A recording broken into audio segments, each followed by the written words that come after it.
Nicolas Pepe stuns Arsenal fans with two-word message that changes everything. Welcome to Football Focus. Hope you're all having a great day. Before we kick off, if you love football, hit that subscribe button and give this video a thumbs up. Let's dive in. The Emirates had not witnessed such a moment in years. A return so unannounced, so uncalculated, yet so raw with emotion that the collective gasp of every Arsenal fan reverberated far beyond the red walls of North London. It wasn't a record-breaking signing, it wasn't a last-minute winner against Tottenham, and it wasn't even a Champions League night. It was a simple two-word declaration from a man who had once cost Arsenal more than any player in their history.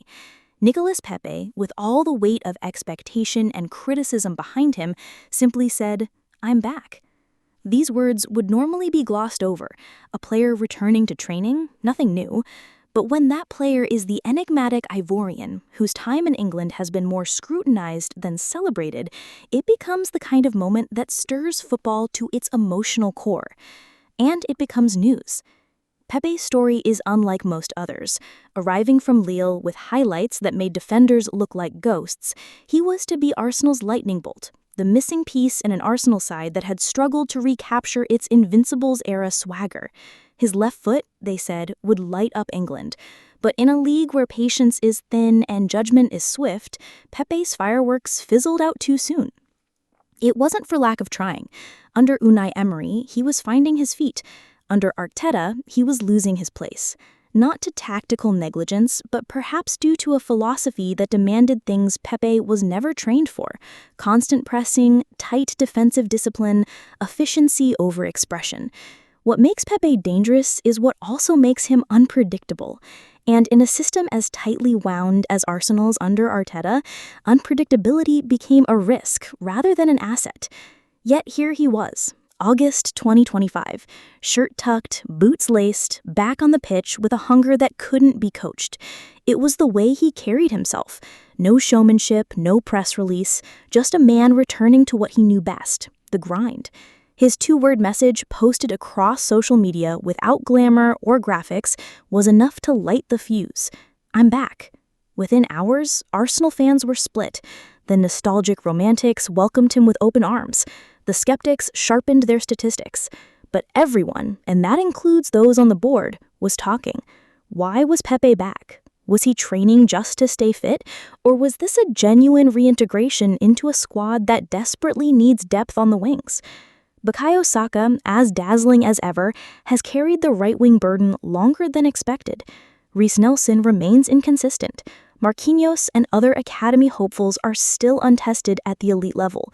Suddenly, what looked like a luxury addition in Pepe started to look like a necessary insurance policy. Then came training, the drills, the pace, the sharpness, the curled finishes into the top corner. It wasn't just nostalgia playing tricks. Pepe looked good, more disciplined, less erratic. The flair hadn't vanished, but it was now coated with purpose. His interactions with teammates were warm. Odegaard embraced him. Zinchenko gave him a high five. Arteta observed.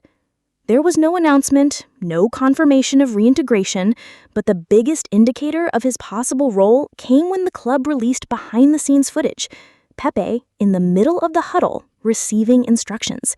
Not a part, but a part. That small shift in language, from observer to participant, changed everything. Social media buzzed. Former Arsenal players joined the fray.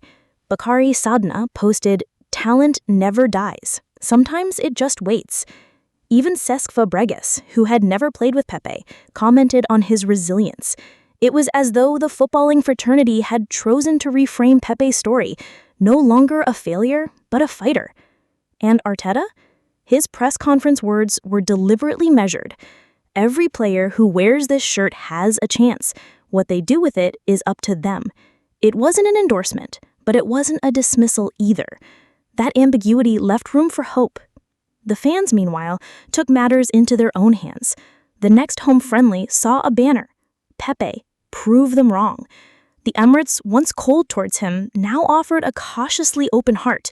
Because if there's one thing football fans love more than a world-class finish, it's a comeback story.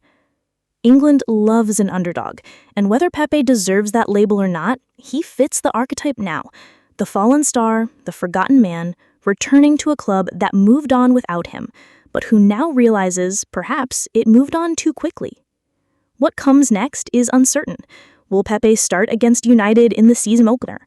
Will he get minutes in the Community Shield? No one knows. But for now, the story is not about what comes next. It's about the moment that happened. The boots on the pitch, the message sent, the hope reignited. Nicolas Pepe didn't just return to Arsenal. He returned to relevance, to belief, to the hearts of those who once sung his name. And in England, where football is less about logic and more about love, that matters. This is no longer a tale of redemption. It's the start of a revolution. One led not by a captain or a golden boy, but by a man who was once written off. Thanks for watching this video, and please subscribe our Football Focus YouTube channel for more update news.